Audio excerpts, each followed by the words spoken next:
The only way to improve at anything in this life is to acknowledge what we are struggling with and then find out how we can improve on those things. Now, as this year is wrapping up, I found this is the perfect time to share with you some of the things that young men are struggling with and need to improve on if they want to see the results that they want in life. Now, I will be going over 4 things, but don't think that just because it's the end of the year, that these are not things that you need to do throughout your lifetime. Again, you're going to listen to these, and I want you to address them in your own life.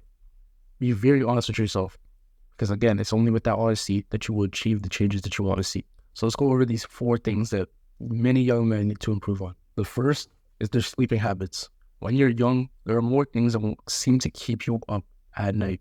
Your friends want to go party, or they even just want to hang out.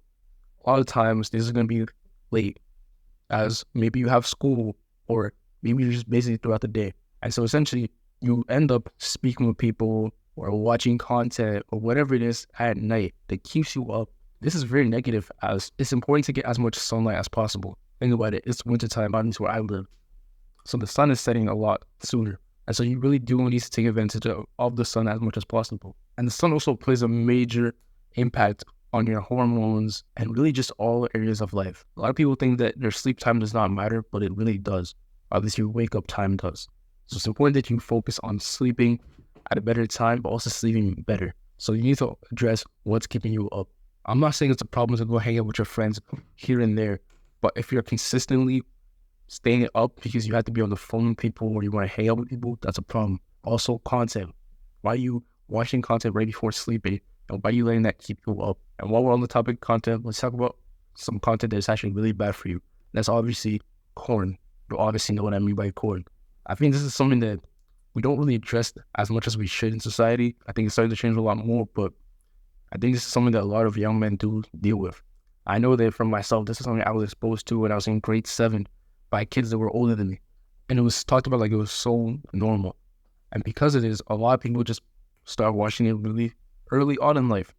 And this builds a sort of addiction, and whether people want to admit it or not, or at least it depends on it. And we all know this is going to have very negative effects on your life. It can lead to erectile dysfunction. It can lead to worse relationships. It can lead to you not going out and seeking sex for yourself because you're satisfied by your hand.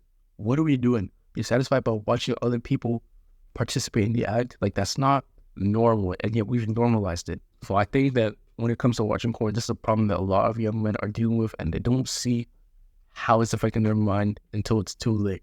Another reason why watching porn is so bad is that it changes what you even see as normal. It changes sex for you, as your mind's perception of it is not the same. I know that among my friends and I, it's something that I've heard numerous times. This is the first time that men will partake in the action, they will not be able to bust. And the main reason for this is, despite it feeling so good, it doesn't feel the same as we expected it feeling from watching. And so essentially, your mind has to rewire itself to be like, no, this is the act. This is how it's supposed to feel. This is how it's supposed to look. And another thing is, it can build up insecurities for you because you're watching other people. Again, it's weird. You're watching other people partake in it. But now, whether you realize it or not, you're comparing your own size, your own technique. So now when you're doing it, if it's your first time, you're not going to be a pro, but you just watch professional actors do it. And so now your whole idea of it is messed up. This is really something that's a problem. And I will truly address this even further in another video. It's something that I truly see as a problem that a lot of us face. But to keep it short, let me move to the next one. And that is eating properly. Look, I'm not going to sit here and act like I was safe. I've been fat as heck. It's something I'm still dealing with. I'm still cutting down. I've lost a lot of weight recently, but I never should have been in that position in the first place. However, there's people who are healthy who are still eating poorly. And that's a big mistake. The reason why eating poorly is so bad for you is that it changes your energy levels. It changes what you crave. And you feel worse.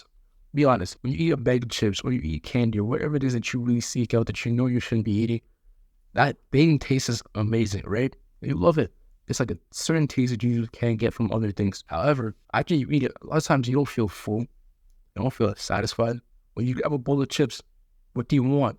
More chips, because your system isn't getting enough nutrients to truly feel satisfied. You could eat 2,000 calories worth of chips, and maybe you'll feel full, but you won't really feel it for as long as you should.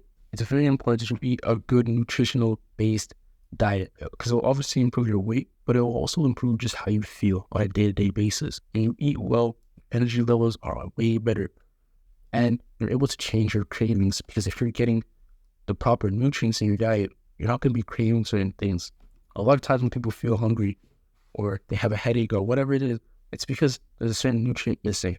So make sure you eat properly, as it will really improve your energy levels and your day-to-day life. Now, the fourth thing really does have to do with the third, and that's just people who are not working out regularly.